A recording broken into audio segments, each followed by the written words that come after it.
Hello friend, কেমন আছো? আশা করি তোমরা খুব খুব ভালো আছো। আমিও খুব ভালো আছি। এই বিছানাটা পরিষ্কার করব, এটাই তোমাদেরকে বলছি আমি। আর আমাদের কালকে 3 দিনের কাজ হয়ে গেছে। কালকে আমরা করে নিয়েছি, গঙ্গা ঘাটে গিয়ে চান করে কাজ করে নিয়েছি। আর আজকে আমাদের মাছ খাওয়ার দিন, তো মাছ রান্না তো করবই। আর বিছানাটা মানে যেহেতু ওই বিছানায় শুয়েছিলাম, তো চাদর আমি কালকেই তুলে দিয়েছিলাম। কালকে তুলে দিয়ে একধারে করে দিয়ে আর আমি চলে গেছি আজকে কেচে নেব। কিন্তু ওটা আলাদা শান্তি জল দিয়ে দিচ্ছি ঘরেতে। আর ঘর দোরটাকে ভালো করে পরিষ্কার করতে হবে রে। তো কালকে তো মোটামুটি করে চলে গেছিলাম। তো আজকে বিছানার চাদরটা বেছাবো, কাঁচা বিছানার চাদর। তো বিছানাটা নিচ থেকে একটু পরিষ্কার করে দিচ্ছি। অনেক উল্টো পাল্টা সেবারে গুছিয়েছিলাম না, উল্টো পাল্টা করে তো উঁচু নিচু হয়ে গেছিলো। তো আজকে একটু ভালো করে গুছিয়ে নিয়ে আর বিছানাটাকে গোছাবো। সে তো ভাবলাম যে যখন বিছানা গোছাচ্ছি, ঘর যখন পরিষ্কার করব, তো তোমাদের সঙ্গে একটু থাকি, শেয়ার করি যতটুকু পারবো, ছোটোর মধ্যে ভিডিও করে তোমাদের সাথে শেয়ার করব। তো যাই হোক, তোমরা আশা করি খুব ভালো আছো। তো আমি আবারও জিজ্ঞেস করলাম, তো ওই কথা বলছি না, যেহেতু ওই দিকে কাজ করছি আর আমি ভয়েসটা দিচ্ছি পরে। তো যার জন্যেই তোমাদেরকে আর মুখ দেখতে পাচ্ছ না, পেছন ঘুরে কাজ করছি বলো। বিছানা গোছাতে গেলে পেছন ঘুরেই কাজ করতে হয়, তাই না? তো যাই হোক, কাকিমাটা তো অনেক দিন ধরে ভুগছিল। তো শনিবার দিন এসছিল খবর মারা গেছে মারা গেছে। তো গেলাম, দেখলাম বলছে না মারা যায়নি। পরে খবর দিল ডাক্তার ভুলভাল দেখেছে, মারা যায়নি। তো আজকে আজকে 3 দিন হয়ে গেল। শনিবারের মরার কথা, সেটা গেল মঙ্গলবারে গেল উনি। তো ওই ভিডিওটা ওই জন্য তোমাদেরকে একটুখানি করে শেয়ার করে দিয়েছিলাম। তো তারপরে আর কোনো ভিডিও করিনি, আজকে গিয়ে ভিডিও করছি। তো মাছ রান্না করব, আজকে আমাদের মাছ খেতে হয়। আর যেহেতু আমরা মেয়েদের 3 দিনে কাজ করতে হয়, তো মেয়েদের 3 দিনে কাজ করতে হয় বলে আমাদের কাজটা হয়ে গেল। আমার কাকার ছেলে, ও 11, 15 দিনে 13 দিনে কাজ করবে।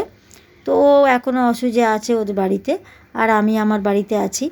তো এই হলো ব্যাপার। বিছানা চাদরটা বিছিয়ে নিচ্ছি, আর অন্যান্য আরও চাদর দেব। তো ঠিক আছে, তোমরা একটু সঙ্গে থাকো, দেখতে থাকো।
ও দেখো, বিছানার চাদর গুছিয়ে নিয়ে বালিশের কভার চেঞ্জ করে দিয়েছিলাম কালকে, কভার লাগিয়েও দিলাম, ওটা তোমাদের সাথে আর শেয়ার করা হয়নি।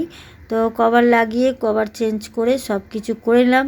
এবারে ঘর দোরটা ঝাড় দেব, দিয়ে ঘর দোর মুছে নেব, নিয়ে তারপরে স্নান করে রান্নার দিকে যাব। তো এই কাজটা হয়ে গেল। আজকে তো গায়ে হলুদ ছোঁয়াতে হবে, তো হলুদ ছুঁয়ে নেব। তো যাই হোক, চলো তাহলে ঘর দোরটা ঝাড় দিই, তোমরা একটু সঙ্গে থাকো, দেখতে থাকো। তো এইও ঘর ঝাড় দিতে চলে এসেছি, ভালো করে ঝাড় দিতে। পার আমার শীতকালে না প্রচুর ঘর নোংরা হয়, জানো তো, কি বলবো, এত নোংরা হয় শীতকালে যে ধুলোয় ধুলো হয়। প্রত্যেক দিন ঘর মোছো, ঝাড় দাও, প্রত্যেক দিনই তোমার নোংরা পাবে। গরমকালে এই জিনিসটা হয় না, গরমকালে ঝাড় দিয়ে দিলে শুধু হয়ে যায়, অত ধুলোটা আসে না। কিন্তু শীতকালে মানে ঝাড় তো ঝাড়, যেরকম মুছতেও হয় প্রত্যেক দিন। এইটা একটা আমার এই শীতকালে এই একটা ঝামেলা। তো যাই হোক, এই ঝাড় দিয়ে নেবো, দুটো ঘরই ঝাড় দিয়ে নিতে হবে। ওই ঘরটা তো আগেই নিয়েছি ঝাড় দিয়ে, তারপরে এই ঘরটা এসছি, তো ভিডিওটা অন করেছি। তো এইও তারপরে গিয়ে যাব, এই হয়ে গেলেই এবারে যাব স্নান করতে। ব্যালকনিটাও ওই চলে গেলাম, ঝাড় দিয়ে দিচ্ছি।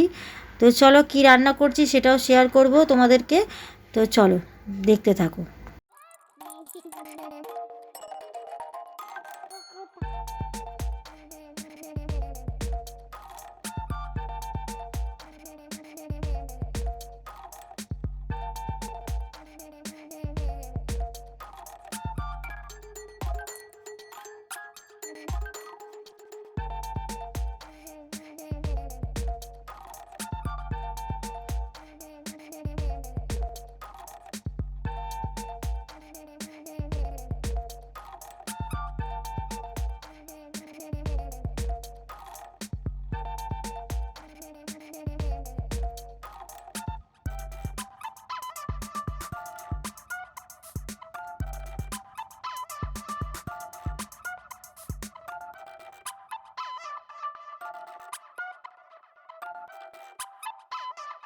যেহেতু আজকে মাছ খেতে হয়, তাই আজকে ওই এটা হলো হচ্ছে মাছ, কী বলো তো, ওই কী মাছের নামটা ভুলে যাচ্ছি। যাই হোক, ফুলকপি, আলু, কাঁচা টমেটো নিয়ে নিয়েছি, মশলা ওদিকে কষছি। হ্যাঁ, কষে নেব, নিয়ে তরকারিটা করে নেব। ওই এটা না পার্শে মাছ, সরি পার্শে মাছ, হ্যাঁ মনে পড়েছে, এটা পার্শে মাছের আজকে ফুলকপি, আলু, পার্শে মাছ দিয়ে তরকারি হবে, আর ভাত হবে, আর কিছু হবে না। তো যাই হোক বন্ধুরা, তোমরা কিন্তু খুব ভালো থেকো। এইটুকানি ছিল আজকের আমার ভিডিও, এর থেকে আর বড় করছি না, কেন এখন চান করব, খাবো, ব্যাস এইটুকানি কাজ আছে, আর সামনে আসবো না। তো যাই হোক, তোমরা ভালো থেকো, সুস্থ থেকো, আবার নতুন একটা দিনে নতুন সময়ে ভিডিও নিয়ে আসছি। তো চলো, আজকের মতো টাটা, লাভ ইউ।